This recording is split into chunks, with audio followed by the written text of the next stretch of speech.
ബംഗളൂരുവിൽ ആത്മഹത്യ ചെയ്ത കോൺഫിഡന്റ് ഗ്രൂപ്പ് ചെയർമാൻ സി.ജെ. റോയുടെ ഫോൺ കോളുകൾ കേന്ദ്രീകരിച്ച് SITയുടെ അന്വേഷണം. റോയ് ഒന്നിലധികം ഇന്റർനെറ്റ് കോളുകൾ നടത്തിയതായി കണ്ടെത്തി. എന്നാൽ ആരെയാണ് അദ്ദേഹം ബന്ധപ്പെട്ടതെന്ന് വ്യക്തമല്ല. ദുബായിലെ ഇടപാടുകൾ സംബന്ധിച്ചും SIT അന്വേഷിക്കുകയാണ്. റോയ് ഉപയോഗിച്ചിരുന്ന ഡിജിറ്റൽ ഉപകരണങ്ങളും പ്രധാനപ്പെട്ട ബിസിനസ് രേഖകളും ദുബായിലായതിനാൽ ഒരാഴ്ചയ്ക്കുള്ളിൽ ഇവ ഹാജരാക്കാൻ കുടുംബത്തോട് ആവശ്യപ്പെട്ടു. ആത്മഹത്യയുമായി ബന്ധപ്പെട്ട് റോയുടെ വിശ്വസ്തരുടെയും ഓഫീസ് ജീവനക്കാരുടെയും മൊഴിയെടുക്കുന്നത് തുടരുകയാണ്. അന്വേഷണ സംഘത്തിന് മുന്നിൽ 3 സാധ്യതകളാണുള്ളത്. റോയിയുടെ ബിസിനസ് ഇടപാടുകളിലെ പ്രശ്നങ്ങൾ, വ്യക്തിപരമായി അല്ലെങ്കിൽ കുടുംബപരമായിട്ടുള്ള കാരണങ്ങൾ, IT വകുപ്പിന്റെ സമ്മർദ്ദം. എന്നാൽ IT റെയ്ഡിൽ യാതൊരു വിധത്തിലുള്ള സമ്മർദ്ദവും ഉണ്ടായിട്ടില്ല എന്ന് തന്നെയാണ് SITയുടെ നിഗമനം. ദുബായിൽ നിന്നും ബംഗളൂരുവിലെത്തിയ റോയിയെ സ്വീകരിക്കാൻ എത്തിയ ഡ്രൈവറുടെ മൊഴിയും പോലീസ് രേഖപ്പെടുത്തി. അദ്ദേഹത്തിന്റെ മൊഴി അനുസരിച്ച് റോയിയെ സ്വീകരിക്കാൻ 2 ലക്ഷറി കാറുകളാണ് എത്തിയിരുന്നത്. ഒന്നിൽ അദ്ദേഹത്തിന്റെ ലഗേജ്, മറ്റൊന്നിൽ റോയ് തന്നെയാണ് യാത്ര ചെയ്തിരുന്നത്. ഏകദേശം 20 ജോഡി വസ്ത്രങ്ങളും 10 ബ്രാൻഡഡ് ഷൂകളുമായാണ് അദ്ദേഹം എത്തിയത്. ഡ്രൈവറുടെ മൊഴി അനുസരിച്ച് റോയ് സന്തോഷത്തോടുകൂടി തന്നെയാണ് തന്നോട് സംസാരിച്ചത്. ഏതെങ്കിലും തരത്തിലുള്ള സമ്മർദ്ദം ഉണ്ടായിരുന്നതായി തോന്നിയില്ല എന്നുകൂടി മൊഴിയിൽ പറയുന്നുണ്ട്. ബംഗളൂരുവിലെ വീട്ടിൽ ചില നിർമ്മാണ പ്രവൃത്തികൾ നടക്കുന്നതിനാൽ ഹസലുരുവിലെ ഒരു സ്വകാര്യ ഹോട്ടലിലാണ് റോയ് താമസിച്ചിരുന്നത്. ആ ദിവസങ്ങളിലെ CCTV ദൃശ്യങ്ങൾ, സന്ദർശക ലിസ്റ്റ്, റൂം ബുക്കിംഗ്, പേയ്മെന്റ് എന്നിവയുടെ വിവരങ്ങൾ നൽകുവാൻ ഹോട്ടൽ മാനേജ്മെന്റിനോട് SIT നിർദ്ദേശിച്ചു. സി.ജെ. റോയിയുടെ ഫോൺ കോൾ രേഖകളും പരിശോധിക്കുന്നുണ്ട്. റോയ് നിരവധി ഇന്റർനെറ്റ് കോളുകൾ നടത്തിയതായാണ് SIT കണ്ടെത്തിയിരിക്കുന്നത്. ആരോടാണ് അദ്ദേഹം ബന്ധപ്പെട്ടതെന്ന് ഇതുവരെയും വ്യക്തമായിട്ടില്ല. ഈ കോളുകളുമായി ബന്ധപ്പെട്ട IP അഡ്രസ്സുകൾ സൈബർ സെല്ല് കണ്ടെത്തുകയാണ്. എന്തായാലും 9 പേജുള്ള റോയിയുടെ ആത്മഹത്യാ കുറിപ്പാണ് ലഭിച്ചിരിക്കുന്നത്. അതിൽ വിദേശ സംരംഭങ്ങളിൽ തിരിച്ചടി നേരിട്ടുണ്ടെന്നാണ് ഡയറി കുറിപ്പിൽ വ്യക്തമാക്കുന്നത്. കുടുംബത്തോട് ക്ഷമ ചോദിക്കുന്നുണ്ട്. പണം നൽകാനുള്ളവരുടെ വിവരങ്ങളും എഴുതിയ റോയി കമ്പനിയെ എങ്ങനെ നയിക്കണമെന്നും നിർദ്ദേശിച്ചിട്ടുണ്ട്. കമ്പനിയുടെ കാലങ്ങളായുള്ള നിക്ഷേപകരെ സംരക്ഷിക്കണം, അവരെ വഞ്ചിക്കരുത് എന്നുകൂടി കുറിപ്പിൽ പറയുന്നുണ്ട്. ഇതോടെ റോയ് ആത്മഹത്യ ചെയ്യാൻ നേരത്തെ തീരുമാനിച്ചു എന്നാണ് SITയും സംശയിക്കുന്നത്. ആത്മഹത്യ നടന്ന ബംഗളൂരുവിലെ ഓഫീസിൽ നടത്തിയ പരിശോധനയിൽ ഡയറിലെ കുറിപ്പുകൾ മാത്രമാണ് കണ്ടെത്താൻ കഴിഞ്ഞിട്ടുള്ളത്. മറ്റ് സ്ഥലങ്ങളിൽ നിന്നും പ്രധാനപ്പെട്ട രേഖകളൊന്നും തന്നെ കണ്ടെത്തുവാനും കഴിഞ്ഞിട്ടുമില്ല. പ്രധാനപ്പെട്ട രേഖകളെല്ലാം തന്നെ ഇലക്ട്രോണിക് ഉപകരണങ്ങൾ ഉൾപ്പെടെ ദുബായിലാണുള്ളത്. അവ ഒരാഴ്ചയ്ക്കുള്ളിൽ ഹാജരാക്കുവാൻ കുടുംബത്തോട് പോലീസ് നിർദ്ദേശിച്ചിട്ടുണ്ട്. എന്തായാലും സി.ജെ. റോയിയുടെ ആത്മഹത്യയിൽ അന്വേഷണം ഊർജിതമായി തന്നെയാണ് മുന്നോട്ടു പോകുന്നത്. കോൺഫിഡന്റ് ഗ്രൂപ്പ് ഉടമ സി.ജെ. റോയുടെ മരണത്തെ തുടർന്നുണ്ടായ വ്യാജ പ്രചാരണങ്ങളിൽ ആശങ്ക വേണ്ടെന്ന് കോൺഫിഡന്റ് ഗ്രൂപ്പ്. വ്യാജ പ്രചാരണങ്ങൾ തള്ളിക്കളയണം. ഏറ്റെടുത്ത പദ്ധതികളെല്ലാം ഉടൻ പൂർത്തിയാക്കും. ബാധ്യതകളില്ലാത്ത സ്ഥാപനമാണ് കോൺഫിഡന്റ് ഗ്രൂപ്പ് എന്നും പ്രോജക്ടുകൾ 100% വിജയകരമായി പൂർത്തിയാക്കുമെന്നും confident group managing director T A. Joseph വാർത്താക്കുറിപ്പിലൂടെ വ്യക്തമാക്കി. സ്വർണ്ണക്കൊള്ള വിഷയത്തിൽ നിയമസഭയിൽ ഇന്നും ഭരണ പ്രതിപക്ഷ പോര്. സർക്കാരുമായി സഹകരിക്കാനില്ലെന്ന നിലപാടിൽ ഉറച്ചു നിൽക്കുന്ന പ്രതിപക്ഷം ചോദ്യോത്തര വേളയുടെ തുടക്കം മുതൽ തന്നെ പ്രതിഷേധിച്ചു. സോണിയാഗാന്ധിക്കെതിരായ പ്ലക്കാർഡ് ഉയർത്തിയും മന്ത്രിമാരെ അണിനിരത്തിയുമായിരുന്നു സർക്കാരിന് തിരിച്ചടി. അതേസമയം ഇന്നലെ ഡയസിൽ കയറി പ്രതിഷേധിച്ച പ്രതിപക്ഷ MLA-മാർക്കെതിരെ നടപടി ഉണ്ടായേക്കില്ല.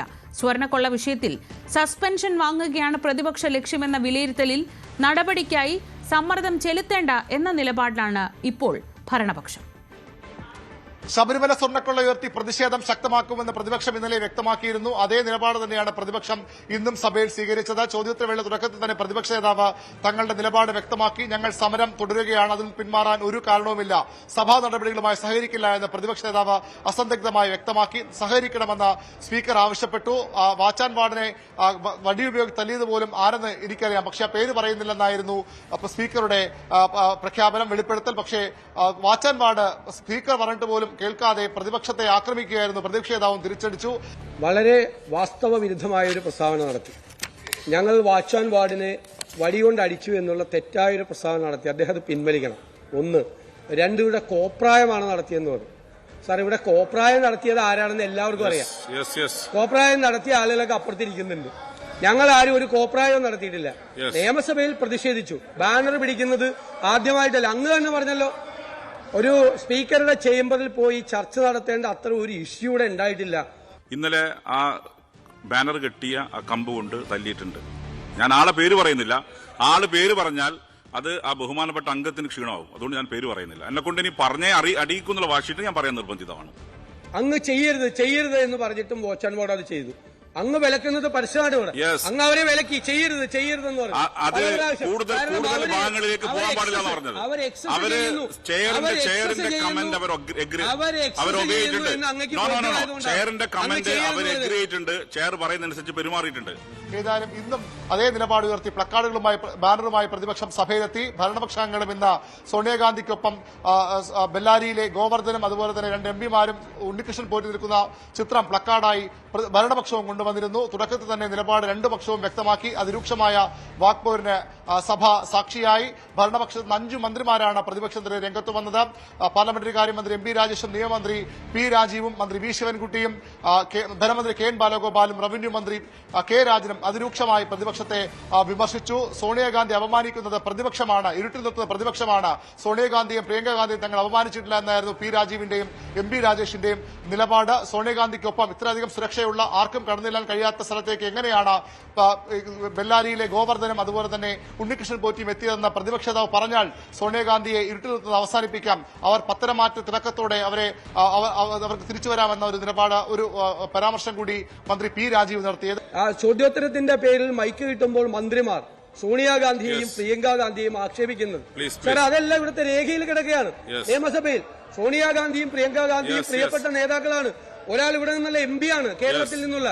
അവരെ അധിക്ഷേപിച്ചുകൊണ്ടുള്ള സംസാരം മന്ത്രിമാർ തന്നെ മൈക്ക് കിട്ടുമ്പോൾ നടത്തിയാണ്. സാർ ഈ പരിപാടിയായിട്ട് ഞങ്ങൾക്ക് യോജിക്കാൻ പറ്റില്ല.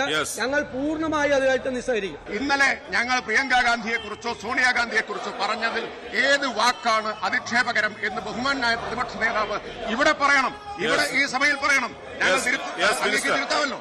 സോണിയാഗാന്ധിയുടെ വീട്ടിലേക്ക് അങ്ങേക്ക് കയറി ചെല്ലാൻ കഴിയോ? നേരെ ശശി തരൂർ എത്ര നാളായി കാത്തു നിന്നിട്ട് കയറി ചെല്ലാൻ കഴിഞ്ഞിട്ടുണ്ടോ?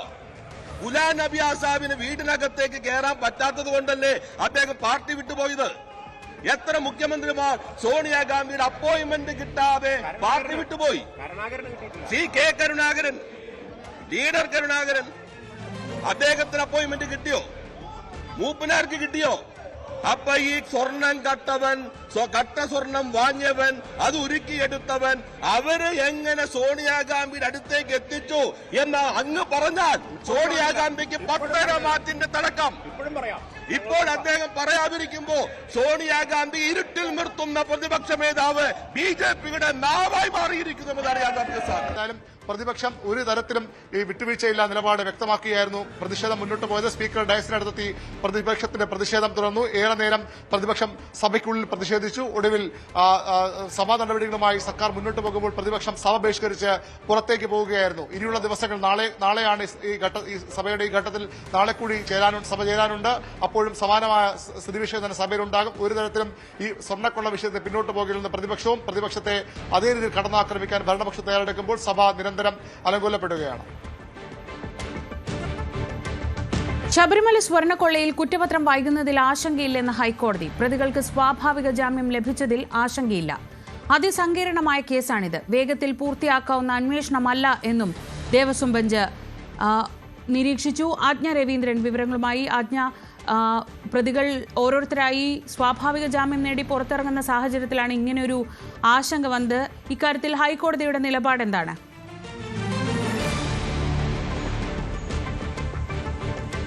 ശ്രീജ, നേരത്തെയും SITയോട് ഹൈക്കോടതി ഇതുമായി ബന്ധപ്പെട്ട വിശദീകരണം തേടിയിരുന്നു. അതായത് 90 ദിവസത്തിനുള്ളിൽ കുറ്റപത്രം സമർപ്പിച്ചില്ലെങ്കിൽ പ്രതികൾക്ക് സ്വാഭാവിക ജാമ്യം ലഭിച്ചു പുറത്തു പോകാനുള്ള സാഹചര്യം ഉണ്ടാക്കും. അത് പൊതുജനങ്ങൾക്കിടയിൽ കൂടുതൽ തെറ്റിദ്ധാരണ ഉണ്ടാക്കുമെന്നായിരുന്നു നേരത്തെ ഹൈക്കോടതി ഇതുമായി ബന്ധപ്പെട്ട് പറഞ്ഞത്. ആ ചോദ്യത്തിന് മറുപടിയുമായി SIT നൽകിയിരിക്കുന്ന മറുപടിയുടെ അടിസ്ഥാനത്തിലാണ് ഹൈക്കോടതി ഇപ്പോൾ ഇത്തരത്തിൽ ഒരു നിരീക്ഷണം നടത്തിയിട്ടുള്ളത്. കൊലപാതകം പോലെയോ കവർച്ച പോലെയോ മർദ്ദനം പോലെയുള്ള ഒരു കേസല്ല, അതിസങ്കീർണമായ ഒരു കേസാണ് സ്വർണ്ണ കവർച്ചാ കേസ്. അതിന് ശാസ്ത്രീയപരമായിട്ടുള്ള അടിസ്ഥാനങ്ങൾ ഇല്ലാതെ ഈ കേസിന്റെ കുറ്റപത്രം സമർപ്പിക്കാനാകില്ല. അതിവേഗം ഇതിന്റെ കുറ്റപത്രം സമർപ്പിക്കാൻ കഴിയില്ല. അതുകൊണ്ട് തന്നെ 90 ദിവസത്തിനുള്ളിൽ കുറ്റപത്രം സമർപ്പിച്ചില്ല എന്നുള്ളത് ഒരു ആശങ്കയുണ്ടാക്കുന്ന കാര്യമല്ല എന്ന് തന്നെയാണ് കോടതി വ്യക്തമാക്കുന്നത്. വിചാരണ അതിസൂക്ഷ്മമായി നടത്തേണ്ടുന്ന ഒരു കേസാണിത്. അത്തരം കാര്യങ്ങളിൽ SITക്ക് കൂടുതൽ സമയം വേണ്ടിവരുമെന്നും ഹൈക്കോടതി സൂചിപ്പിക്കുന്ന സാഹചര്യമുണ്ടായി. അതുകൊണ്ട് തന്നെ 90 ദിവസം കഴിഞ്ഞപ്പോൾ സ്വാഭാവിക ജാമ്യത്തിൽ പ്രതികൾ പുറത്തിറങ്ങുന്നത് ആശങ്കയുണ്ടാക്കുന്നില്ല എന്ന് തന്നെയാണ് കോടതി വ്യക്തമാക്കിയിട്ടുള്ളത്. അങ്ങനെയാണ് നേരത്തെ ഇതുമായി ബന്ധപ്പെട്ട് കോടതി വലിയ വിമർശനമായിരുന്നു SITക്ക് മുൻപാകെ SITയോട് ഉന്നയിച്ചിരുന്ന വലിയ വിമർശനമായിരുന്നു. ഇത് പൊതുജനങ്ങളെ എത്തരത്തിൽ ബോധ്യപ്പെടുത്തുമെന്നുള്ള കാര്യം വ്യക്തമാക്കണമെന്നായിരുന്നു ദേവസ്വം ബെഞ്ച് ആ സാഹചര്യത്തിൽ ചോദിച്ചത്. പക്ഷേ ഇപ്പോൾ അതിനുശേഷം കോടതി അതിൽ വ്യക്തതയുമായി വരികയാണ്. അതായത് അസാധാരണ കേസാണ് ശബരിമലയിലെ സ്വർണ്ണ കേസ് എന്ന് തന്നെയാണ് കോടതി കണക്കാക്കുന്നത്. ആ ഒരു സാഹചര്യത്തിൽ മറ്റുകളുമായി താരതമ്യപ്പെടുത്തി അടിയന്തരമായി കുറ്റപത്രം സമർപ്പിക്കുന്ന സാഹചര്യമോ സമർപ്പിക്കേണ്ടുന്ന സാഹചര്യമോ ശബരിമല സ്വർണ്ണക്കേസുമായി ബന്ധപ്പെട്ടില്ല എന്ന് തന്നെയാണ് കോടതിയുടെ നിരീക്ഷണം. അതിന് കൃത്യമായ സമയം വേണം, അതല്ലെങ്കിൽ കൃത്യമായ അസസ്മെന്റുകൾ വേണം, തെളിവുകൾ വേണം, ഫോറൻസിക് റിപ്പോർട്ടും മറ്റ് ശാസ്ത്രീയ പരിശോധനാ റിപ്പോർട്ടുകളും വേണം. ഈ റിപ്പോർട്ടുകളുടെയൊക്കെ അടിസ്ഥാനത്തിൽ മാത്രമേ ഇതുമായി ബന്ധപ്പെട്ട കുറ്റപത്രം സമർപ്പിക്കാൻ കഴിയുകയുള്ളൂ എന്ന് കോടതി നിരീക്ഷണം നടത്തിയിട്ടുണ്ട്. ദേവസ്വം ബെഞ്ച് ആണ്, അതായത് ജസ്റ്റിസ് A. വിജയരാഘവനും രാജാ വിജയരാഘവനും ജസ്റ്റിസ് KV ജയകുമാറും അടങ്ങുന്ന ബെഞ്ചിൻ്റെതാണ് നിരീക്ഷണം. എന്തായാലും SITക്ക് കൂടുതൽ സമയം അനുവദിക്കുന്ന ഒരു സാഹചര്യം കൂടിയാണ് കുറ്റപത്രം സമർപ്പിക്കാൻ SITക്ക് കൂടുതൽ സമയം ലഭിച്ചിരിക്കുന്ന സാഹചര്യം കൂടിയാണ് ഹൈക്കോടതി മുന്നോട്ട് വയ്ക്കുന്നത്. ശ്രീജ. ശരി, ആജ്ഞ രവീന്ദ്രനാണ് വിവരങ്ങൾ നൽകിയത് കൊച്ചിയിൽ നിന്ന്. സ്വർണ്ണക്കടത്ത് കേസിൽ ഹൈക്കോടതി SITയുടെ പ്രവർത്തനത്തെ പൂർണ്ണമായി അംഗീകരിക്കുകയാണെന്ന് മന്ത്രി P. രാജീവ് അന്വേഷണത്തിൽ പൂർണ്ണ തൃപ്തി രേഖപ്പെടുത്തി. ബജറ്റ് സമ്മേളനം അലങ്കോലമാക്കിയ പ്രതിപക്ഷം കേരളത്തോട് മാപ്പ് പറയണമെന്നും P. രാജീവ് ആവശ്യപ്പെട്ടു.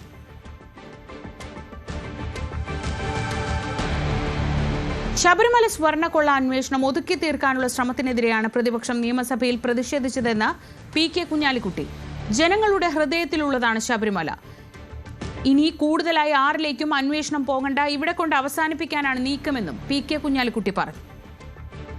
ശബരിമലയിൽ ഇത്രയും വലിയ ഒരു സംഭവം ഉണ്ടാവാൻ പാടില്ലാത്തതായിരുന്നു. അവിടെ ഒരു മോഷണം, അവിടുത്തെ സ്വർണം കട്ടെടുക്കുക, അതുകൊണ്ട് തന്നെ അത് ഒതുക്കി തീർക്കാനുള്ള ശ്രമത്തിനെതിരെയാണ് പ്രതിപക്ഷം സമരം നടത്തുന്നത്. ഇത് പതുക്കെ ഒതുക്കി തീർക്കാം, ഇലക്ഷന്റെ മുമ്പ് ആരിലേക്കും ഇനി കൂടുതൽ പോവണ്ട, ഇവിടം കൊണ്ട് അവസാനിപ്പിക്കുക, എന്നിട്ടും എല്ലാം ഊരുക, ആ പരിപാടിക്ക് എതിരായിട്ടാണ്. ഇതിലെ യഥാർത്ഥ പ്രതികളെ പിടിക്കാൻ, തൊണ്ടി മുതൽ കണ്ടെടുക്കാൻ, അത് വളരെ വ്യക്തമായി കേരളത്തിലെ ജനങ്ങളുടെ ഹൃദയത്തിലുള്ള കാര്യമാണ്, അവരുടെ ആവശ്യമാണ്. അതുകൊണ്ടാണ് ഞങ്ങൾ ഈ പ്രശ്നം നിയമസഭയിൽ ഉയർത്തിപ്പിടിക്കുന്നത്. കേന്ദ്ര ബജറ്റിൽ കേരളത്തോടുള്ള കടുത്ത അവഗണനയ്ക്കെതിരെ നിയമസഭയിൽ പ്രമേയം. ശബരിമല സ്വർണ്ണക്കൊള്ളയിൽ സഭ ബഹിഷ്കരിച്ച പ്രതിപക്ഷത്തിന്റെ അസാന്നിധ്യത്തിലാണ് മുഖ്യമന്ത്രി പ്രമേയം അവതരിപ്പിച്ചതും പാസാക്കിയതും. കേരളത്തിന്റെ 29 ആവശ്യങ്ങളിൽ ഒന്നുപോലും പരിഗണിച്ചില്ല. എയിംസിന്റെ കാര്യത്തിൽ തുടരുന്ന മൗനം മുതൽ തൊഴിലുറപ്പ് പദ്ധതി വിഹിതം വെട്ടിക്കുറച്ചതുവഴി കേരളത്തിലുണ്ടാക്കിയ കനത്ത സാമ്പത്തിക നഷ്ടവും എണ്ണിപ്പറയുന്നതാണ് പ്രമേയം. ഏകകണ്ഠമായി പ്രമേയം പാസാക്കുകയാണെന്ന് സ്പീക്കർ അറിയിച്ചു. പ്രമേയം അവതരിപ്പിക്കുന്ന കാര്യം ഔദ്യോഗികമായി അറിയിച്ചില്ല എന്നാണ് പ്രതിപക്ഷത്തിന്റെ നിലപാട്. പ്രതിപക്ഷാംഗങ്ങളുടെ ഭാഗത്തുനിന്ന് ചട്ടവിരുദ്ധ നടപടിയും വസ്തുതയ്ക്ക് നിരക്കാത്ത ആരോപണവുമാണ് ഉണ്ടായതെന്നും ശക്തമായി അപലപിക്കുന്നുവെന്നും പാർലമെന്ററി കാര്യമന്ത്രി MP രാജേഷ് പ്രതികരിച്ചു. കേരളം മുന്നോട്ട് വെച്ചിട്ടുള്ള ന്യായയുക്തമായ ആവശ്യങ്ങൾ പലതിനും യാതൊരു പരിഗണനയും കേന്ദ്ര സർക്കാർ നൽകുന്നില്ല എന്നത് കേരള സമൂഹത്തെ ഒന്നാകെ നിരാശപ്പെടുത്തുന്നതാണ്. പശ്ചാത്തല സൗകര്യ വികസനത്തിനും ക്ഷേമപ്രവർത്തനങ്ങൾക്കും തുല്യ പ്രാധാന്യം നൽകി ദിശാബോധത്തോടെ മുന്നോട്ട് നീങ്ങുന്ന കേരള സർക്കാരിനെ സാമ്പത്തികമായി ഉപരോധിക്കുന്ന സമീപനമാണ് യൂണിയൻ സർക്കാർ കൈക്കൊള്ളുന്നത്. ലോക ശ്രദ്ധയാകർഷിച്ച വികസന പരിപ്രേക്ഷ്യം മുന്നോട്ട് വെച്ച് രാജ്യത്തിനും ആഗോള സമൂഹത്തിനും മുന്നിൽ അഭിമാനാർഹമായ നേട്ടങ്ങൾ മുന്നോട്ട് വെച്ച സംസ്ഥാനത്തോട് തുറന്നു വരുന്ന അവഗണന ജനാധിപത്യ ഫെഡറൽ മൂല്യങ്ങളെ അവഹേളിക്കുന്നതാണ്. രാജ്യത്തിന്റെ പശ്ചാത്തല സൗകര്യ വികസനത്തിന്റെ നാഴികക്കല്ലായ വിഴിഞ്ഞം തുറമുഖ പദ്ധതിക്കുള്ള വയബിലിറ്റി ഗ്യാപ്പ് ഫണ്ടിംഗ് VGF ഗ്രാൻഡായി നൽകണമെന്ന് നിരവധി തവണ സംസ്ഥാന സർക്കാർ അഭ്യർത്ഥിച്ചിട്ടും തിരിച്ചടവിന് വിധേയമായ VGF ആണ് കേന്ദ്ര സർക്കാർ അനുവദിച്ചത്. മറ്റു പല സംസ്ഥാനങ്ങൾക്കും VGF ഗ്രാൻഡായി അനുവദിച്ച യൂണിയൻ സർക്കാർ വിഴിഞ്ഞം തുറമുഖത്തിന് VGF അനുവദിക്കുന്നതിൽ തികച്ചും വിവേചനപരമായ സമീപനമാണ് സ്വീകരിച്ചത്. ദുരന്തബാധിതരുടെ വായ്പ എഴുതി തള്ളാനുള്ള വകുപ്പ് റദ്ദ് ചെയ്യുക കൂടി ചെയ്തു. പ്രകൃതിദുരന്തത്തിനിരയായ വയനാട്ടിലെ ജനതയോടുള്ള കേന്ദ്ര സമീപനത്തിനെതിരെ ബഹുമാനപ്പെട്ട ഹൈക്കോടതിയുടെ ഭാഗത്തുനിന്ന് പോലും പരാമർശങ്ങളുണ്ടായി. നിരവധി കേന്ദ്രാവിഷ്കൃത പദ്ധതികളിൽ സംസ്ഥാന സർക്കാരിന് ലഭിക്കാനുള്ള ഗ്രാന്റുകൾ കേന്ദ്ര സർക്കാർ തടഞ്ഞു വെച്ചിരിക്കുകയാണ്. അനവധി ഉദാഹരണങ്ങൾ ചൂണ്ടിക്കാട്ടാനുണ്ടെങ്കിലും അവഗണന ഏറ്റവും കൂടുതൽ പ്രതിഫലിക്കുന്ന ഏതാനും ചില ഉദാഹരണങ്ങളാണ് ഈ പ്രമേയത്തിൽ സൂചിപ്പിച്ചിട്ടുള്ളത്. സംസ്ഥാനത്തിൻ്റെ സാമ്പത്തിക സ്രോതസ്സുകളെ ചുരുക്കുകയും കേന്ദ്രാവിഷ്കൃത പദ്ധതികൾക്ക് നൽകുന്നതിനുള്ള കേന്ദ്രവിഹിതം തടഞ്ഞുവെക്കുകയും ഭൗതിക പശ്ചാത്തല സൗകര്യ വികസനത്തിൻ്റെ കാര്യത്തിൽ ഒരു പരിഗണനയും കേരളത്തിന് നൽകാതിരിക്കുകയും ചെയ്യുന്ന കേന്ദ്ര സർക്കാരിൻ്റെ അവഗണനയിലും വിവേചനത്തിലും കേരള ജനതയ്ക്കുള്ള ശക്തമായ പ്രതിഷേധം ഈ സഭ അറിയിക്കുകയാണ്. സ്വകാര്യ ബസ്സുകളോട് മത്സരിക്കാനില്ലെന്ന ഗതാഗത മന്ത്രിയുടെ പ്രസ്താവന തിരുത്തി മുഖ്യമന്ത്രി പിണറായി വിജയൻ. സ്വകാര്യ ബസ്സുകൾ ഓടുന്ന റൂട്ടുകളിൽ KSRTCയെ ഒഴിവാക്കാൻ കഴിയില്ല. അത് സർക്കാർ നയമല്ല. അനാരോഗ്യകരമായ മത്സരം വേണ്ട. പക്ഷേ KSRTC ബസ്സുകൾ ഒഴിവാക്കുന്നത് വിഷമമുണ്ടാക്കുമെന്ന് മുഖ്യമന്ത്രി. ഇതോടെ ബസ്സുകൾ പിൻവലിക്കില്ലെന്ന് മന്ത്രി KB ഗണേഷ് കുമാർ വ്യക്തമാക്കി. ഈ പ്രൈവറ്റ് ബസ്സുകൾ ഓടുന്ന സ്ഥലത്ത് ഈ KSRTC ബസ് ഓടാതിരിക്കുക അതൊരു നയമായിട്ട് പറയുന്ന പോലെ തോന്നി. അങ്ങനെ വന്നാൽ അത് വലിയ പ്രയാസങ്ങൾ ഉണ്ടാക്കും. അൺഹെൽത്തി കോമ്പറ്റീഷൻ പാടില്ല എന്ന് പറയുന്നത് ശരിയാണ്, അത് ഒഴിവാക്കുന്നത് നല്ലത് തന്നെയാണ്. പക്ഷേ സാധാരണഗതിയിൽ ഇന്ന് കേരളത്തിൽ ധാരാളം പ്രൈവറ്റ് ബസ്സുകൾ ഓടുന്ന റൂട്ടിലും KSRTC ബസ്സുകൾ ഓടുന്നുണ്ട്. അവിടെ നിന്നെല്ലാം KSRTC ബസ്സുകൾ പിൻവലിക്കുക എന്നൊരു നയം നമ്മുടെ ഗവൺമെൻറ്റിന് സ്വീകരിക്കാൻ പറ്റുന്നൊരു കാര്യമല്ല. അത് ആ തരത്തിലേക്ക് പോയാൽ അത് വിഷമായി മാറുന്നതുകൊണ്ടാണ് അത് വ്യക്തമാക്കുന്നത്. കേന്ദ്ര ബജറ്റിൽ ആമ സംരക്ഷണത്തിനായി പണം നീക്കിവെച്ചത് കേരളത്തിലെ പരമ്പരാഗത മത്സ്യബന്ധന മേഖലയെ തകർക്കാനാണെന്ന് മന്ത്രി KB ഗണേഷ് കുമാർ. വംശനാശം സംഭവിക്കുന്ന കടലാമകൾക്കായി കടൽ തീരങ്ങൾ സംരക്ഷിക്കപ്പെടുമ്പോൾ കേരള തീരം സംരക്ഷിത സ്ഥലമാകും. ഇതോടെ കടൽ തീരത്തേക്ക് കടന്നു ചെല്ലുന്നവർക്ക് നിയമ നടപടി നേരിടേണ്ടി വരും.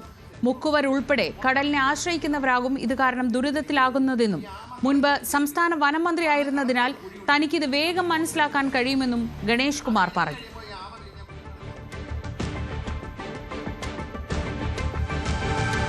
പ്രതിപക്ഷ പ്രതിഷേധങ്ങൾക്കിടെ വാണിജ്യമന്ത്രി പീയൂഷ് ഗോയൽ ഇന്ത്യ-US വ്യാപാര കരാർ ലോക്സഭയിൽ വിശദീകരിച്ചു. 1 വർഷം നീണ്ട ചർച്ചകൾക്ക് ശേഷമാണ് കരാറിൽ ധാരണയായത്. വ്യാപാര കരാർ ഇന്ത്യൻ കർഷകരുടെ താൽപര്യങ്ങളും 140 കോടി ജനങ്ങളുടെ ഊർജ്ജ ആവശ്യങ്ങളും സംരക്ഷിക്കുന്നതാണെന്ന് പീയൂഷ് ഗോയൽ പറഞ്ഞു. ചില മേഖലകളിൽ ഇന്ത്യക്ക് അമേരിക്കയേക്കാൾ നേട്ടമുണ്ടെന്നും അദ്ദേഹം കൂട്ടിച്ചേർത്തു. मैं इस सम्मानित सदन के समक्ष यह दोहराना चाहता हूं कि खाद्य और कृषि क्षेत्र में भारत की प्रमुख संवेदनशीलता का पूर्णतः ध्यान रखा गया है। साथ ही यह साझेदारी लघु और मध्यम उद्यमी, MSMEs, उद्यमियों, कुशल श्रमिकों और उद्योग के लिए नए अवसर खोलेगी। माननीय सदस्यों को भारत के ऊर्जा स्रोतों से संबंधित उन मुद्दों की जानकारी होगी जो इस समझौते पर हुई चर्चाओं के दौरान उठाए गए हैं। मैं स्पष्ट करना चाहता हूं, जैसा कि सरकार ने कई बार सार्वजनिक रूप से कहा है कि 140 करोड़ भारतीयों की ऊर्जा आवश्यकताओं की सुरक्षा सुनिश्चित करना सरकार की सर्वोत्तम प्राथमिकता है. ഇതിനിടെ പ്രതിപക്ഷം എല്ലാ മര്യാദകളും ലംഘിക്കുകയാണെന്ന് സ്പീക്കർ ഓം ബിർല വിമർശിച്ചു. പ്രതിപക്ഷ പാർട്ടികളും അധികാരത്തിൽ ഇരുന്നവരാണ്. സഭ ഇത്തരത്തിലാണോ പ്രവർത്തിക്കേണ്ടതെന്നും സ്പീക്കർ ചോദിച്ചു. പ്രതിഷേധങ്ങളെ തുടർന്ന് ലോക്സഭ ഉച്ചയ്ക്ക് 1 മണി വരെ നിർത്തിവെച്ചു. विरोध का तरीका होता है, विरोध के तरीके और भी हो सकते हैं, लेकिन आप अपनी इलाके से छोड़कर उस जगह जाकर मर्यादाओं को तोड़ोगे तो देश के अंदर लोकतंत्र के प्रति लोगों का विश्वास भरोसा कम होगा. അജയ് സുധ ബിജു വിവരങ്ങളുമായി. അജയ്, ഇന്ന് പ്രതീക്ഷിച്ചിരുന്ന ഒരുപക്ഷെ MM നരവനയുടെ ഓർമ്മക്കുറിപ്പ് തന്നെയായിരിക്കും വലിയ വിവാദമാവുക, സഭയിൽ വലിയ പ്രശ്നങ്ങൾ ഉണ്ടാക്കുക എന്നാണ്. പക്ഷേ അതിനും മുൻപ് തന്നെ ഈ ഇന്ത്യ-US കരാർ വലിയ വിഷയമായി വരികയും സഭയിൽ വലിയ പ്രക്ഷുബ്ധമാവുന്ന സാഹചര്യം ഉണ്ടാവുകയുമാണല്ലോ ചെയ്തത്. എന്തൊക്കെയാണ് ഇക്കാര്യത്തിൽ പീയൂഷ് ഗോയൽ വിശദീകരിച്ചത്? എന്തായിരുന്നു പ്രതിപക്ഷത്തിന്റെ പ്രതികരണം? പീയൂഷ് ഗോയൽ കഴിഞ്ഞ ദിവസം അദ്ദേഹത്തിൻ്റെ വാർത്താ സമ്മേളനത്തിൽ വിശദീകരിച്ച കാര്യങ്ങൾ തന്നെയാണ് ഇന്ന് ലോക്സഭയിൽ പറഞ്ഞത്. അദ്ദേഹം കഴിഞ്ഞ ദിവസം വാർത്താ സമ്മേളനം നടത്തിയപ്പോൾ തന്നെ അക്കാര്യം പറഞ്ഞു തുടങ്ങിയത് താൻ ഈ കാര്യങ്ങളെല്ലാം ലോക്സഭയിൽ വിശദീകരിക്കാനിരുന്നതാണ്. എന്നാൽ പ്രതിപക്ഷത്തിൻ്റെ ഒരു മര്യാദയുമില്ലാത്ത പ്രതിഷേധങ്ങളെ തുടർന്നാണ് തനിക്കതിന് സാധിക്കാതിരുന്നതെന്നാണ് അദ്ദേഹം കഴിഞ്ഞ ദിവസം പറഞ്ഞത്. എന്തായാലും ഇന്നും ശക്തമായിട്ടുള്ള പ്രതിഷേധം തന്നെ ലോക്സഭയിലുണ്ടായിരുന്നു. എന്നാൽ ആ പ്രതിഷേധങ്ങൾക്കിടയിലാണ് വാണിജ്യമന്ത്രി പീയൂഷ് ഗോയൽ ഇന്ത്യ അമേരിക്ക വാണിജ്യ കരാറിനെ സംബന്ധിച്ചുള്ള വിശദാംശങ്ങൾ ലോക്സഭയിൽ പങ്കുവച്ചത്. അദ്ദേഹം പറഞ്ഞു, കഴിഞ്ഞ ഒരു വർഷമായി ഇന്ത്യയും US പരസ്പരം സംസാരിക്കുകയായിരുന്നു, ചർച്ച ചെയ്യുകയായിരുന്നു ഈ വ്യാപാര കരാറിനെ സംബന്ധിച്ച്. ഇതിൽ ഇന്ത്യയും US രണ്ട് രാജ്യങ്ങളുടെയും താല്പര്യങ്ങൾ സംരക്ഷിക്കാൻ ശ്രമിച്ചുകൊണ്ടിരുന്നു. ഇത് കാരണം പല അഭിപ്രായ വ്യത്യാസങ്ങളും ഉണ്ടായി. എന്നാൽ പ്രധാനമന്ത്രി നരേന്ദ്രമോദിയും പ്രസിഡന്റ് ഡൊണാൾഡ് ട്രംപും നിരന്തരം പരസ്പരമുള്ള ഒരു കോണ്ടാക്ട് തുടർന്നു വന്നു. അത് കാരണം ഇരു രാഷ്ട്ര നേതാക്കളും തമ്മിലുള്ള ഇത്തരത്തിലെ ബന്ധം തന്നെയാണ് ഈ വ്യാപാര കരാർ സാധ്യമാക്കിയെടുത്തത് എന്നാണ് പീയൂഷ് ഗോയൽ പറഞ്ഞത്. മാത്രമല്ല കഴിഞ്ഞ ദിവസം വാർത്താ സമ്മേളനത്തിൽ അദ്ദേഹം വ്യക്തമാക്കിയ ഒരു കാര്യമാണ്, ഇന്ത്യ തങ്ങളുടെ കർഷകരുടെ താല്പര്യങ്ങൾ പൂർണ്ണമായിട്ടും ഉയർത്തിപ്പിടിക്കും, ക്ഷീരമേഖലയെ സംരക്ഷിക്കും, കാർഷിക മേഖല ഈ കരാറിൽ അത് പൂർണ്ണമായിട്ടും വന്നിട്ടില്ല എന്ന് അദ്ദേഹം പറഞ്ഞിട്ടുണ്ട്. അതേ കാര്യം തന്നെ ഇന്ന് ലോക്സഭയിൽ അദ്ദേഹം ആവർത്തിക്കുകയായിരുന്നു. കർഷകരുടെ താല്പര്യങ്ങൾ സംരക്ഷിച്ചുകൊണ്ടുള്ള ഒരു വ്യാപാര കരാർ തന്നെയാണ് അമേരിക്കയുമായി ഒപ്പിട്ടത് എന്നാണ് പീയൂഷ് ഗോയൽ പറഞ്ഞത്. മാത്രമല്ല ഈ ഇന്ത്യ US തമ്മിൽ ഈ കരാർ ഒപ്പിടുമ്പോൾ ട്രംപ് പറഞ്ഞ പ്രധാനപ്പെട്ട ഒരു വാദമായിരുന്നു ഈ റഷ്യൻ എണ്ണ ഇറക്കുമതി ചെയ്യുന്നത് ഇന്ത്യ നിർത്തുമെന്നുള്ള കാര്യം. ഇക്കാര്യത്തിലും പീയൂഷ് ഗോയൽ ഒരു വിശദീകരണം നൽകിയിട്ടുണ്ട്. എന്നാൽ അവിടെയും ഇവിടെയും തൊടാതെയുള്ള ഒരു വാക്കുകളാണ് അദ്ദേഹം ലോക്സഭയിൽ പറഞ്ഞത്.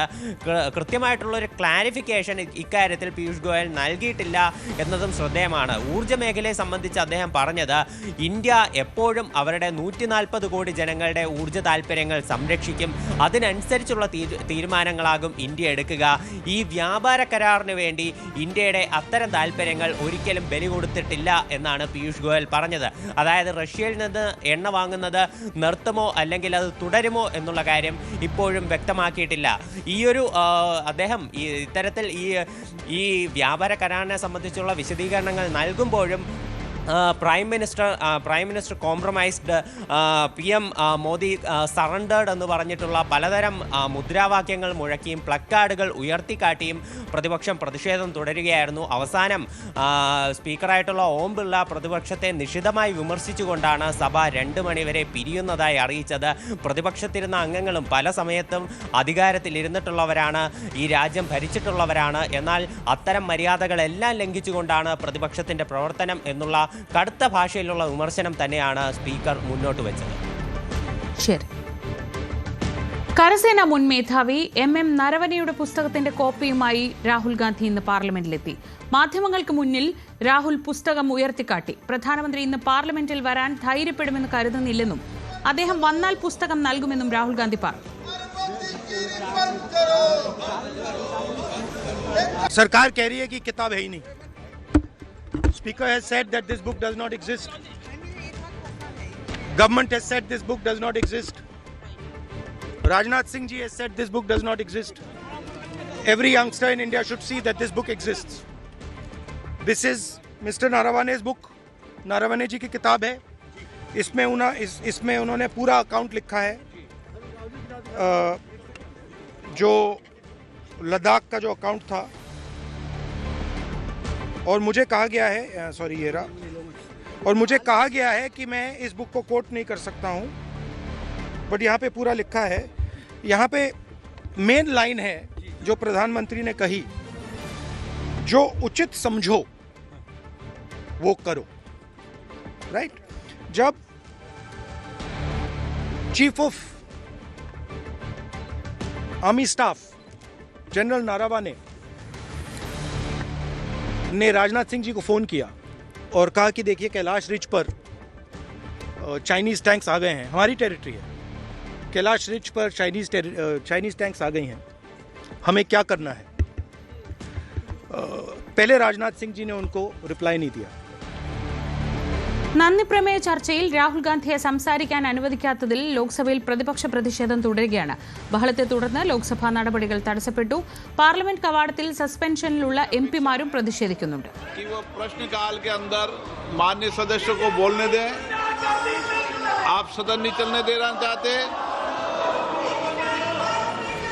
सदन के अंदर मर्यादित आज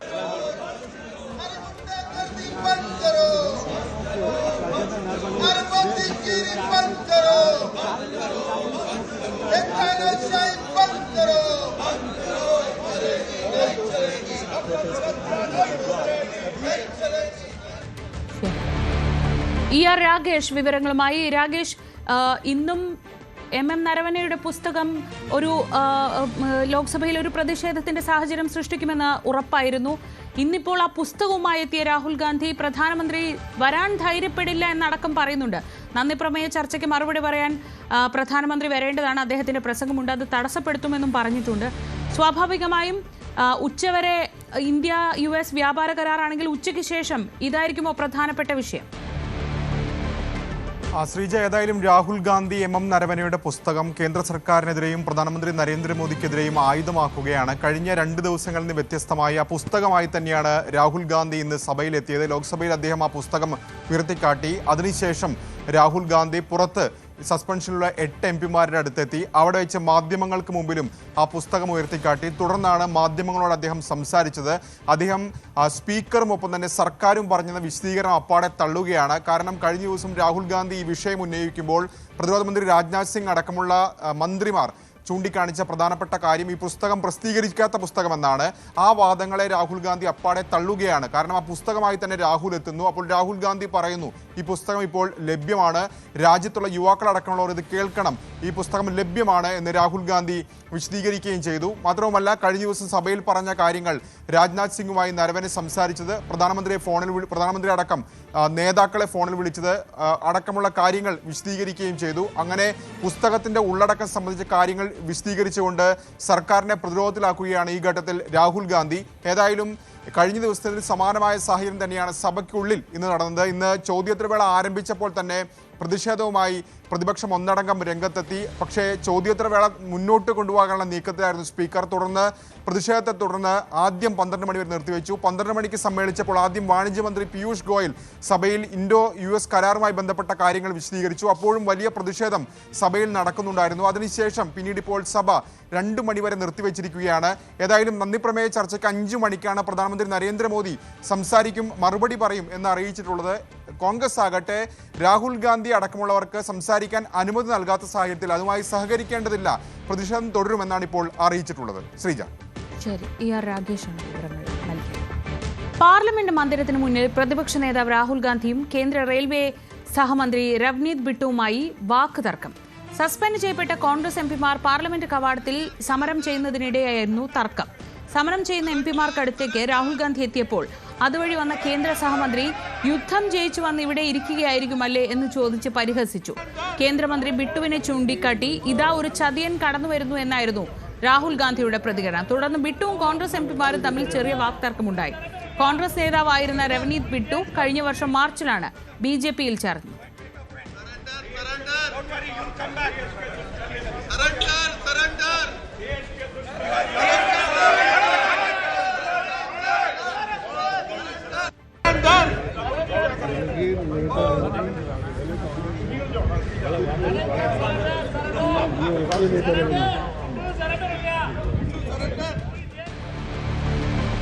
ഇന്ത്യ US വ്യാപാര കരാറിന് പിന്നാലെ വിദേശകാര്യമന്ത്രി S ജയശങ്കർ USലെത്തി. US സ്റ്റേറ്റ് സെക്രട്ടറി മാർക്കോ റൂബിയോയുമായി അദ്ദേഹം കൂടിക്കാഴ്ച നടത്തി. ഇരുവരും പുതിയ വ്യാപാര കരാറിനെ സ്വാഗതം ചെയ്തു.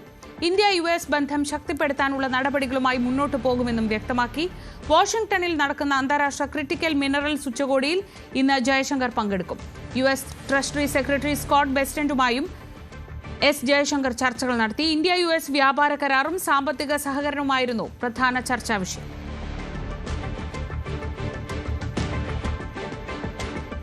US-ഉമായി ആണവ കരാർ ചർച്ചകളിലേക്ക് കടക്കുന്നതിനിടെ ഇറാന്റെ ഭാഗത്തുനിന്ന് ആവർത്തിച്ച് പ്രകോപനങ്ങൾ. അമേരിക്കൻ യുദ്ധക്കപ്പൽ എബ്രഹാം ലിങ്കണിന് നേരെ ഇറാന്റെ ഡ്രോൺ പാഞ്ഞെടുത്തു. US ഇത് വെടിവെച്ചിട്ടു. ഇതിനിടെ സമ്പുഷ്ടീകരിച്ച യുറേനിയം വിട്ടു നൽകില്ലെന്ന് അയത്തുള്ള അലി ഖമനേയി പറഞ്ഞതും പ്രതിസന്ധി സൃഷ്ടിക്കുന്നുണ്ട്.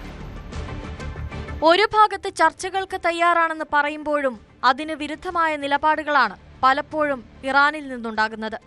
ഇതിന്റെ ഏറ്റവും വലിയ ഉദാഹരണമാണ് ചൊവ്വാഴ്ച US യുദ്ധക്കപ്പൽ എബ്രഹാം ലിങ്കണ് നേരെ ഇറാനിയൻ ഡ്രോൺ പാഞ്ഞെടുത്തത്.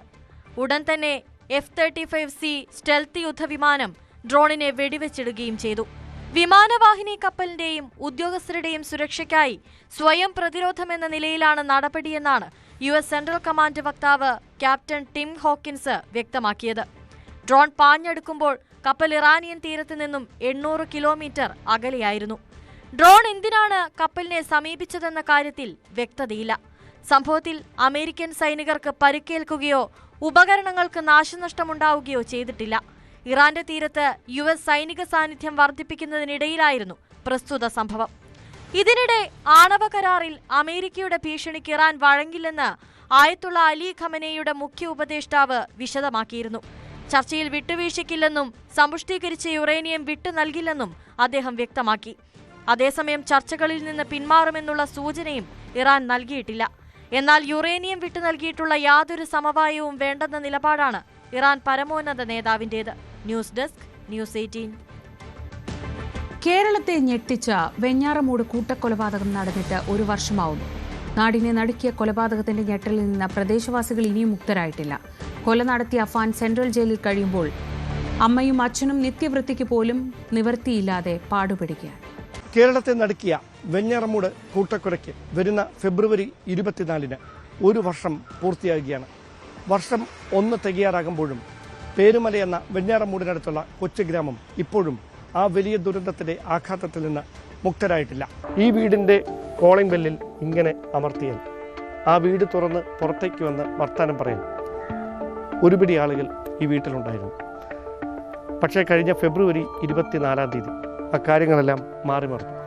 അന്ന് മുതൽ ഇന്ന് വരെ ഈ വീടിൻ്റെ ഗേറ്റുകൾ ഇങ്ങനെ താഴിട്ട് പൂട്ടിയിരിക്കുകയാണ്. ഈ വീട്ടിൽ ആളടക്കമില്ല, ഒച്ചയില്ല, ഒന്നുമില്ല. നമുക്കെല്ലാവർക്കും അറിയാം, ഈ നാടിനെ മുഴുവൻ നടുക്കിയ വെഞ്ഞാറമൂട് കൂട്ടക്കൊലപാതകം നടന്ന അഫാൻ്റെ വീടാണിത്.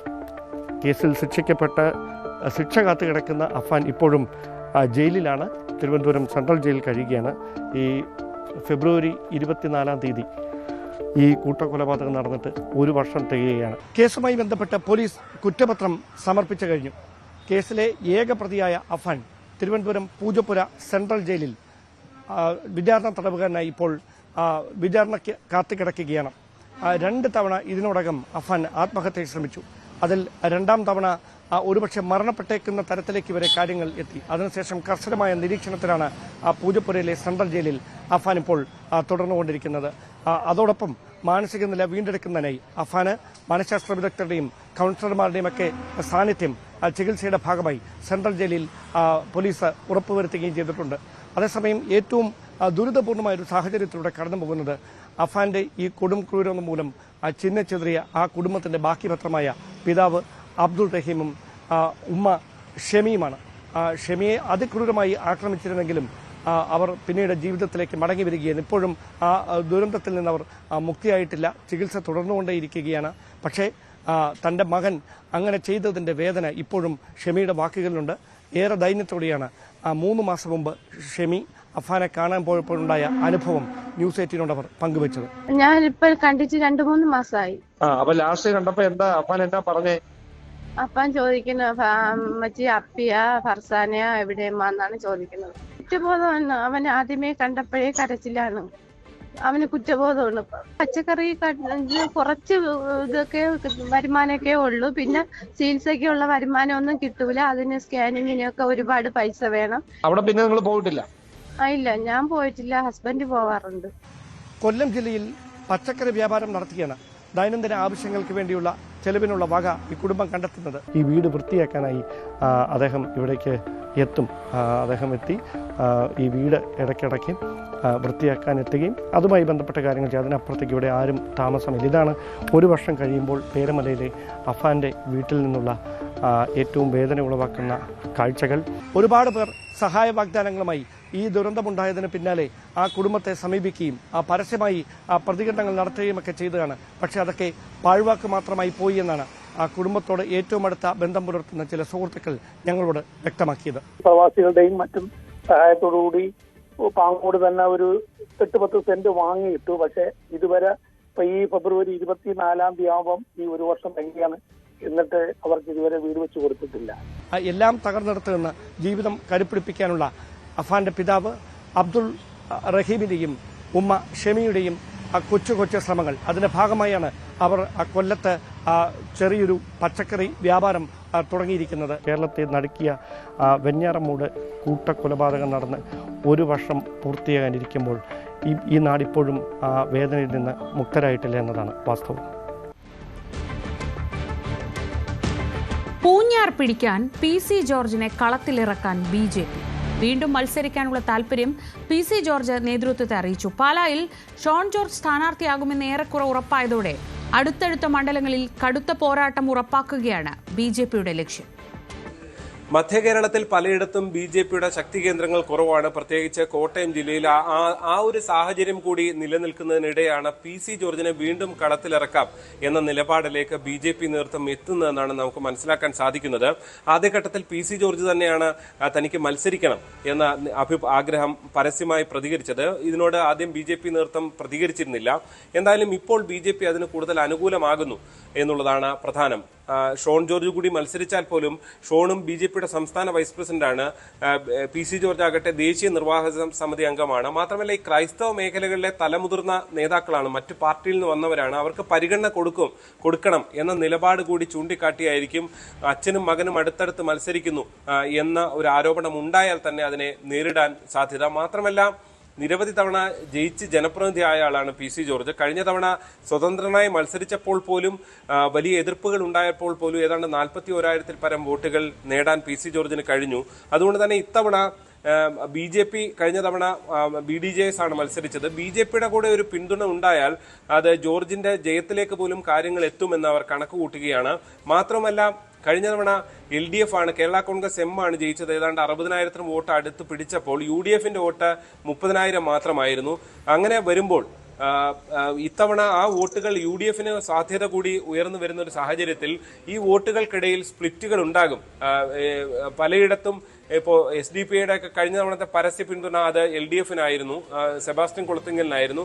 അതിൽ നിന്നടക്കം വോട്ട് ചോർന്ന് UDFിലേക്ക് എത്താനുള്ള സാധ്യതയാണ് BJP കാണുന്നത്. ഈ ഒരു സാഹചര്യത്തിൽ കൂടി ജോർജിനെ തന്നെ കളത്തിലിറക്കുക എന്ന തന്ത്രത്തിലേക്ക് BJP എത്തുന്നു എന്നാണ് മനസ്സിലാക്കാൻ സാധിക്കുന്നത്. എന്തായാലും നേരത്തെ തന്നെ പാലായിൽ ഷോൺ ജോർജ് മത്സരിക്കുമെന്ന് ഉറപ്പായതാണ്. അങ്ങനെ പാലായും പൂഞ്ഞാറും തൊട്ടടുത്തടുത്ത മണ്ഡലങ്ങളിൽ BJPക്ക് കരുത്തരായ സ്ഥാനാർത്ഥികൾ വരുന്നു എന്നുള്ളത് മധ്യ കേരളത്തിലാകെ അതിനൊരു ഗുണമുണ്ടാകും എന്ന് തന്നെയാണ് BJP കണക്ക് കൂട്ടുന്നത്.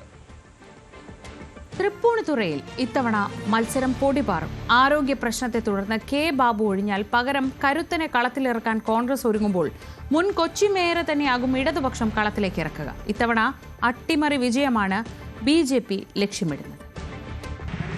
എറണാകുളം ജില്ലയിലെ നിയമസഭാ മണ്ഡലങ്ങളിൽ ശക്തമായ ത്രികോണ മത്സരത്തിന് സാധ്യതയുള്ള മണ്ഡലമാണ് തൃപ്പൂണിത്തുറ മണ്ഡലം.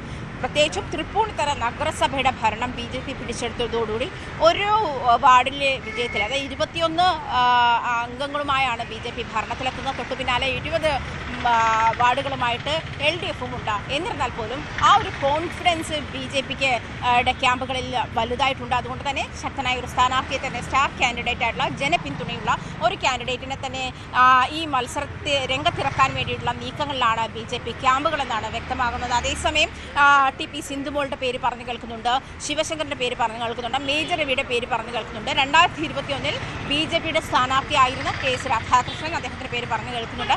ഇങ്ങനെ ഓരോ നീക്കം BJPയുടെ ഭാഗത്തുനിന്നുണ്ടാകുമ്പോൾ UDFിനെയും LDFിനെയും സംബന്ധിച്ച് മാറി മാറി ഭരണം പിടിക്കുന്ന അല്ലെങ്കിൽ മാറി മാറി മണ്ഡലം പിടിക്കുന്ന ഒരു നീക്കമാണ് LDFിന്റെയും UDFിന്റെയും ഭാഗത്തുനിന്നും ഉണ്ടായിട്ടുള്ളത്. 2021 K ബാബു മണ്ഡലത്തിൽ ജയിച്ചിരുന്ന സാഹചര്യത്തിൽ 2016 1991 മുതൽ 2016 വരെ ഈ മണ്ഡലത്തെ പ്രതിനിധീകരിച്ച കെ ബാബുവിനെ ബാർക്കോഴയുമായി ബന്ധപ്പെട്ടുള്ള കേസുമായി ബന്ധപ്പെട്ട് അഴിമതിയുമായി ബന്ധപ്പെട്ട് ഉണ്ടായ ഒരു പരാജയം, അതായിരുന്നു കെ ബാബുവിൻ്റെ പരാജയ കാരണം. അത് 2016 ഈ തെരഞ്ഞെടുപ്പ് 2014 തെരഞ്ഞെടുപ്പിൽ അത് പ്രതിഫലിച്ചു കണ്ടു. എം സ്വരാജിന് അതുകൊണ്ട് തന്നെ ഈ മണ്ഡലം പിടിക്കാൻ കഴിഞ്ഞു. CPM-ന് ആ മണ്ഡലം അങ്ങനെ 2016 തെരഞ്ഞെടുപ്പിൽ CPM ആ മണ്ഡലം പിടിച്ചെടുക്കുന്ന ഒരു സാഹചര്യമുണ്ടായി. അതേസമയം തന്നെ അടുത്ത തെരഞ്ഞെടുപ്പിൽ 2021 തെരഞ്ഞെടുപ്പിൽ ഈ രണ്ട് സ്ഥാനാർത്ഥികളെ തന്നെ വെച്ച് തന്നെയാണ് LDF UDF-ഉം അതേ സ്ഥാനാർത്ഥികളെ വെച്ച് തന്നെ പരീക്ഷണം തുടരുന്നു. പക്ഷേ മണ്ഡലം ആ സമയത്ത് നേരെ തിരിയുകയാണ് ചെയ്തത്. ഈ ഒരു സാഹചര്യം LDF-നെ UDF-നെ സംബന്ധിച്ചിട്ട് മൃഗീയ ഭൂരിപക്ഷത്തിലാണ് തദ്ദേശ തെരഞ്ഞെടുപ്പിലെ വാർഡുകളുടെ ഭൂരിപക്ഷം നോക്കുമ്പോൾ UDF-നുള്ളത്. ഉദയംപേരൂർ പഞ്ചായത്ത്, അതുപോലെ കുമ്പളം പഞ്ചായത്ത്, കൊച്ചി നഗരസഭയിലെ 55 മുതൽ 63 വരെയുള്ള വാർഡുകൾ, അതുപോലെ മരട് നഗരസഭ, തൃപ്പൂണിത്തുറ നഗരസഭ ഇത്രയും ചേർന്നതാണ് നിയമസഭാ മണ്ഡലം. ഈ നിയമസഭാ മണ്ഡലത്തിൽ തൃപ്പൂണിത്തുറ നഗരസഭ BJP-ക്കൊപ്പമാണെന്ന് നേരത്തെ പറഞ്ഞു കഴിഞ്ഞു. അതുപോലെ മരട് നഗരസഭ കോൺഗ്രസിനൊപ്പമാണ്, ഉദയംപേരൂർ പഞ്ചായത്ത് കോൺഗ്രസിനൊപ്പമാണ്, അതേസമയം ഈ കുമ്പളം പഞ്ചായത്തും കോൺഗ്രസിനൊപ്പമാണ് എന്ന് തന്നെയാണ് കാണിക്കുന്നത്. പക്ഷേ ഉദയംപേരൂരിനെ സംബന്ധിച്ചിട്ട് ഒരു CPM സംഘടനാപരമായ CPM അവിടെ ശക്തമാണ്, CITO ശക്തമാണ്, ചില സംരംഭക ഇടപെടലുകൾ ഉണ്ട്. അത്തരം സംരംഭകർ ധാരാളമായുള്ളൊരു മേഖലയാണ്. ഈഴവ വോട്ടുകൾ ധാരാളമായുള്ള മേഖലയാണ്. 500ഓളം SNDP-യിൽ തന്നെയുള്ള 500ഓളം കുടുംബങ്ങൾ ഉദയംപേരൂർ ഭാഗത്തുണ്ട്. അതുകൊണ്ട് തന്നെ വെള്ളാപ്പള്ളിയുടെ നിലപാട് ഈ തെരഞ്ഞെടുപ്പിൽ ഒരു പ്രതിഫലിക്കാനുള്ള സാഹചര്യം കൂടി കണക്കിലെടുക്കുമ്പോൾ CPM-നുള്ള സാധ്യത തള്ളിക്കളയാനാകില്ല. മാത്രമല്ല ഈ BJP ആത്മവിശ്വാസം കാണിക്കുന്ന തൃപ്പൂണിത്തുറ നഗരസഭയിൽ 20 വാർഡുകളുമായി CPM തൊട്ടു പിന്നാലെയുണ്ട്. ഒറ്റ വാർഡിന്റെ ബലത്തിലാണ് തൃപ്പൂണിത്തുറയിൽ BJP-ക്ക് ഭരണം പിടിക്കാനായത്. ആ ഒരു സാഹചര്യം തള്ളിക്കളയാനാകില്ല. അങ്ങനെ വരുമ്പോൾ CPM-ന്റെ സാഹചര്യം തള്ളിക്കളയാൻ കഴിയില്ല. അതേസമയം കഴിഞ്ഞ തെരഞ്ഞെടുപ്പിൽ കെ ബാബുവിന് തൊട്ടു പിന്നാലെ തന്നെ എം സ്വരാജ് ഉണ്ടായിരുന്നു എന്നുള്ളതും ശ്രദ്ധേയമാണ്. അതേസമയം 2016 തുറവൂർ വിശ്വംഭരൻ BJP-യുടെ സ്ഥാനാർത്ഥിയായിരുന്നപ്പോൾ 29,000 അധികം വോട്ടുകൾ, ഏതാണ്ട് 30,000-ഓളം വോട്ടുകളാണ് ആ സമയത്ത് തുറവൂർ വിശ്വംഭരൻ നേടിയത്. അത് പിന്നീട് KS രാധാകൃഷ്ണനേക്ക് 23,000 വോട്ടുകൾ, 23,000 വോട്ടുകളായി. അത് പിന്നീട് ഇപ്പോൾ ആ വോട്ടും ഇപ്പോൾ തൃപ്പൂണിത്തുറ നഗരസഭ പിടിച്ചതും കൂടിയുള്ള ഒരു വോട്ടിന്റെ ബലം കൂടിയാണ് BJP-യുടെ ആത്മവിശ്വാസമുള്ളത്. ഈ കോൺഗ്രസിനെ സംബന്ധിച്ചിട്ട് കെ ബാബു മത്സര രംഗത്തുണ്ടാകില്ല എന്ന് അറിയിച്ചിരിക്കുന്ന ഒരു സാഹചര്യം ഉള്ളത് കൊണ്ട് തന്നെ കെ ബാബു പല മുതിർന്ന നേതാക്കളുമായി അത്തരം കാര്യങ്ങൾ സംസാരിച്ചു കഴിഞ്ഞു എന്നാണ് മനസ്സിലാക്കാൻ കഴിയുന്നത്. അദ്ദേഹത്തിന് ആരോഗ്യ പ്രശ്നങ്ങൾ കാരണം ഇനി തുടരാൻ കഴിയില്ല. ആ ഒരു സാഹചര്യത്തിൽ ശക്തനായ കെ ബാബുവിനെ പോലെ മണ്ഡലം പിടിക്കാൻ ശക്തനായ ഒരു സ്ഥാനാർത്ഥി ആവശ്യമാണ്. കോൺഗ്രസിനെ സംബന്ധിച്ചിട്ട് രാജു പി നായരുടെ സാധ്യത തള്ളിക്കളയാനാകില്ല. അതുപോലെ തന്നെ മരട് മുൻ നഗരസഭാ ചെയർമാൻ ആന്റണി ആശാമ്പറമ്പിലിന്റെ സാധ്യത തള്ളിക്കളയാനാകില്ല. ഇങ്ങനെ കോൺഗ്രസിന്റെ സ്ഥാനാർത്ഥി പട്ടിക ഇതുവരെ ഫൈനലൈസ് ആയിട്ടില്ലെങ്കിൽ പോലും അത്തരം സാധ്യതകളെ പറ്റി ആലോചിക്കുകയാണ് കോൺഗ്രസ്. എന്തായാലും ശക്തനായ ഒരു സ്ഥാനാർത്ഥിയെ തന്നെ ലാറ്റിൻ വോട്ടുകളുണ്ട്, ഈഴവ വോട്ടുകളുണ്ട്, അതുപോലെ നായർ വർമ്മ വോട്ടുകൾ, അപകാസ്റ്റ് വോട്ടുകളുണ്ട്. ഇത്തരം കാര്യങ്ങളൊക്കെ കണക്കിലെടുത്തായിരിക്കും മണ്ഡലത്തിന്റെ കോൺഗ്രസിന് ഒരു സ്ഥാനാർത്ഥി നിർത്താൻ കഴിയും. അതേസമയം CPM-നെ സംബന്ധിച്ചിട്ട് മുൻ മേയർ M അനിൽകുമാർ ജനപിന്തുണ ആണ് CPM ലക്ഷ്യമിടുന്നതെന്നാണ് മനസ്സിലാക്കാൻ കഴിയുന്നത്.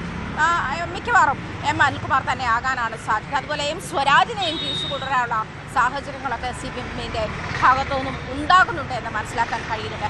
എന്തായാലും BJP-യും കോൺഗ്രസും അതുപോലെ LDF-ഉം ഈ തൃപ്പൂണിത്തുറ നഗരസഭയിൽ കാഴ്ചവെക്കാൻ പോകുന്ന ശക്തമായ മത്സരം തന്നെയാണ് എന്നുള്ള കാര്യം വ്യക്തമാണ്. തദ്ദേശ തെരഞ്ഞെടുപ്പുകളുടെ ഒരു അവലോകനം അതിൻ്റെ ഒരു അസസ്മെൻറ്റിൻ്റെ അടിസ്ഥാനത്തിലാണ് UDF മുന്നോട്ട് പോകുന്നതെങ്കിൽ അത് തിരുത്തി മുന്നോട്ട് പോകാനുള്ള നീക്കത്തിലാണ് CPM-ന്റെ ക്യാമ്പുകളും ഉള്ളത്. എന്തായാലും നിയമസഭാ തെരഞ്ഞെടുപ്പിലേക്ക് കടക്കുമ്പോൾ CPM-ഉം BJP-യും UDF-ഉം തമ്മിൽ ശക്തമായ മത്സരം ഉണ്ടാകും എന്ന് തന്നെയാണ് നിലവിലുള്ള ചിത്രം വ്യക്തമാക്കുന്നത്. അരൂരിൽ ഷാനിമോൾ ഉസ്മാനെതിരെ പോസ്റ്റർ. ദേശാടന പക്ഷികളെ UDF സ്ഥാനാർത്ഥിയായി വേണ്ടെന്നാണ് പോസ്റ്ററിൽ പറയുന്നത്. അരൂരുകാർ UDF സ്ഥാനാർത്ഥിയാകട്ടെ എന്ന് പോസ്റ്ററിൽ പറയുന്നു. യൂത്ത് കോൺഗ്രസിന്റെ പേരിലാണ് പോസ്റ്റർ.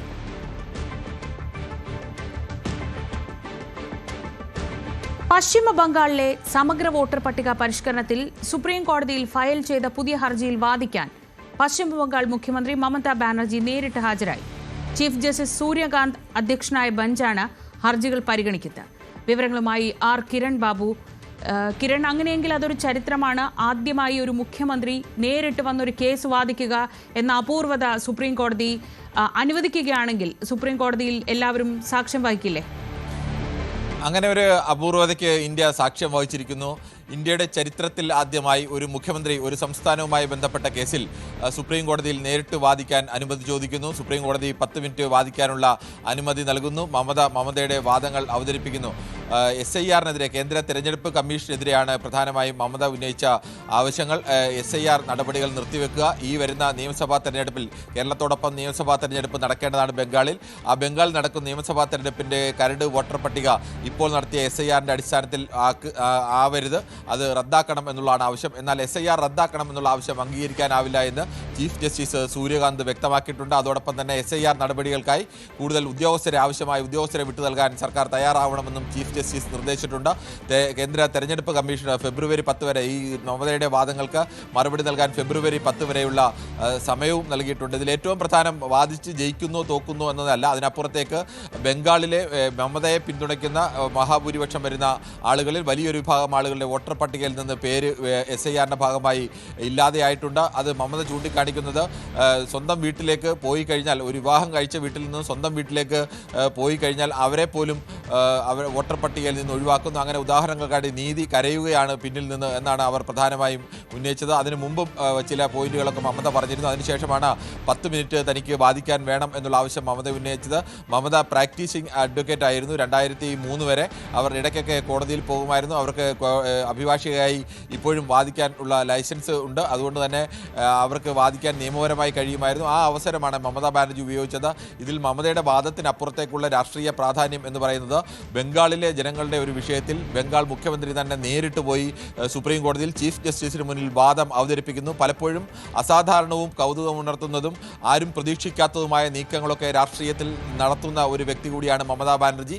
ഇവിടെയും അത്തരമൊരു നീക്കമാണ് നടത്തിയിരിക്കുന്നത്. ഇന്ത്യയിലെ ഇതുവരെ ഉണ്ടായിരുന്ന മുഖ്യമന്ത്രിമാരിൽ പലരും പ്രാക്ടീസിംഗ് അഡ്വക്കേറ്റ്സ് ആയിരുന്നു. പലർക്കും നന്നായി വാദിക്കാൻ അറിയാവുന്നവരും ഒക്കെയായ മുഖ്യമന്ത്രിമാരുണ്ടായിട്ടുണ്ട്. പക്ഷേ അവരാരും ഇത്തരമൊരു നീക്കത്തിന് തയ്യാറായിട്ടില്ല. ഇവിടെ മമത ആ നീക്കത്തിന് പിന്നിലെ രാഷ്ട്രീയ സാധ്യത വളരെ കൃത്യമായി തന്നെ തിരിച്ചറിയുന്നു. തൻ്റെ വാദത്തിനപ്പുറമാണ് ഒരു മുഖ്യമന്ത്രി എന്ന നിലയ്ക്ക് താൻ നേരിട്ട് പോയി സുപ്രീം കോടതിയിൽ സംസ്ഥാനത്തെ ജനങ്ങളുടെ വിഷയം അവതരിപ്പിക്കുന്നതിന് അങ്ങനെ ഒരു പ്രാധാന്യമുണ്ട്. ആ രാഷ്ട്രീയ പ്രാധാന്യം വരുന്ന തെരഞ്ഞെടുപ്പിൽ 2 മാസത്തിനുള്ളിൽ നടക്കേണ്ട തെരഞ്ഞെടുപ്പാണ്. അവിടെ എങ്ങനെ പ്രയോജനപ്പെടുത്താമെന്ന് നന്നായി അറിയുന്ന ആൾ തന്നെയാണ് മമതാ ബാനർജി. മമതാ ബാനർജിയെ സംബന്ധിച്ച് പൊളിറ്റിക്കലി ഇതൊരു മാസ്റ്റർ സ്ട്രോക്കാണ് എന്ന് തന്നെ പറയണം. അത്തരമൊരു നീക്കമാണ് മമത ഇപ്പോൾ നടത്തിയിരിക്കുന്നത്. എന്തായാലും ഈ ഒറ്റ നീക്കം കൊണ്ട് തന്നെ ഇത് വലിയ വാർത്തകളിൽ ഇടം പിടിക്കുമെന്നത് ഉറപ്പാണ്. ബംഗാളിൽ വലിയ ചർച്ചയാവും എന്നത് ഉറപ്പാണ്. ഒരു മുഖ്യമന്ത്രി നേരിട്ട് സുപ്രീം കോടതിയിൽ പോകുന്നു. ചീഫ് ജസ്റ്റിസിന് മുന്നിൽ സംസ്ഥാനത്തിന്റെ ആവശ്യങ്ങൾ ഉന്നയിച്ചുകൊണ്ട് കേന്ദ്ര തെരഞ്ഞെടുപ്പ് കമ്മീഷനെതിരെ വാദമുഖങ്ങൾ ഉന്നയിക്കുന്നു. അത്തരമൊരു നീക്കമാണ് മമത നടത്തിയത്. കിരൺ ബാബുവാണ് വിവരങ്ങൾ നൽകിയത്. എനിക്ക് ഒരൊറ്റ അഭ്യർത്ഥനയേ ഉള്ളൂ കോടതിയോട്, അത് ജനാധിപത്യം സംരക്ഷിക്കണം എന്നതാണ് എന്ന് പറഞ്ഞാണ് മമത വാദം നിർത്തിയത്. അങ്ങനെ ചരിത്രത്തിൽ ഇടം പിടിക്കുകയാണ് പശ്ചിമ ബംഗാൾ. മുഖ്യമന്ത്രി മമതാ ബാനർജി പല കാര്യങ്ങളിലും അത്തരത്തിൽ ചരിത്രം കുറിച്ചിട്ടുള്ള ആളാണ് മമത. ഇപ്പോൾ ഇതാ സുപ്രീം കോടതിയിൽ നേരിട്ട് പോയി തൻ്റെ സംസ്ഥാനത്തിന് വേണ്ടി വാദിച്ചു. ഒരു മുഖ്യമന്ത്രി എന്ന ഖ്യാതി കൂടി, അല്ലെങ്കിൽ എന്ന ചരിത്രപരമായ നേട്ടം കൂടി സ്വന്തമാക്കുകയാണ് മമത. കൊല്ലം കൊട്ടാരക്കരയിൽ ചുരിദാർ ധരിച്ചെത്തിയ പ്രധാനാധ്യാപികയെ സ്കൂളിൽ പ്രവേശിപ്പിച്ചില്ലെന്ന് പരാതി. കൊട്ടാരക്കര നടുവത്തൂർ ഈശ്വരവിലാസം ഹയർ സെക്കൻഡറി സ്കൂളിലായിരുന്നു സംഭവം. പ്രധാനാധ്യാപിക സിന്ധു എസ് നായർക്കാണ് മോശം അനുഭവം ഉണ്ടായത്. സ്കൂൾ മാനേജറുടെ നിർദ്ദേശപ്രകാരം ഗേറ്റ് കീപ്പറാണ് അധ്യാപികയെ തടഞ്ഞത്. തുടർന്ന് അധ്യാപിക ഗേറ്റിന് മുന്നിലിരുന്ന് പ്രതിഷേധിച്ചു. അതേസമയം അധ്യാപികയെ തടഞ്ഞിട്ടില്ല എന്നാണ് മാനേജറുടെ വിശദീകരണം. തിരുവനന്തപുരത്ത് വാഹനാപകടത്തിൽ മാധ്യമപ്രവർത്തകൻ മരിച്ചു. ന്യൂസ് മലയാളം ചാനൽ ക്യാമറാമാൻ ജ്യോതിഷാണ് മരിച്ചത്. 28 വയസ്സായിരുന്നു. ഇന്നലെ രാത്രി തിരുവനന്തപുരം ബേക്കറി ജംഗ്ഷൻ ഫ്ലൈ ഓവറിന് സമീപമായിരുന്നു അപകടം. തിരുവനന്തപുരം നരുവാമൂട് സ്വദേശിയാണ് ജ്യോതിഷ്.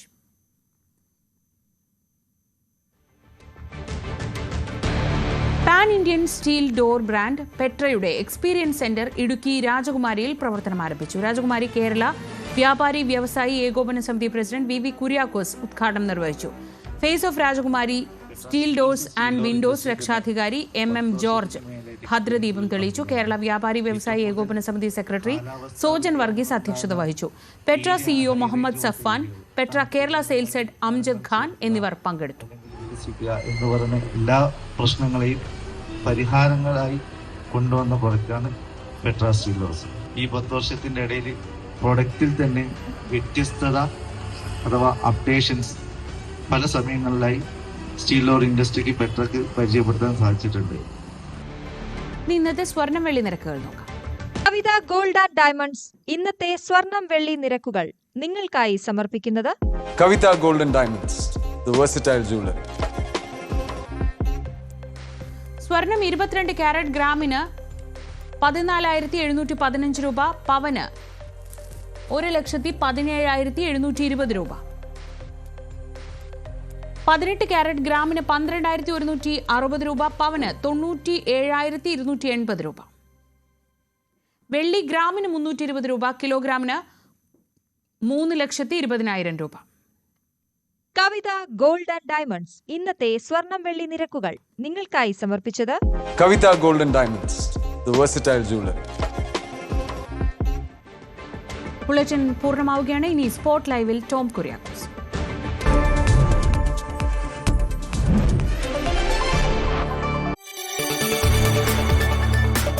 കൂടുതൽ വാർത്തകൾക്ക് news 18 Keralam YouTube channel subscribe ചെയ്യുക.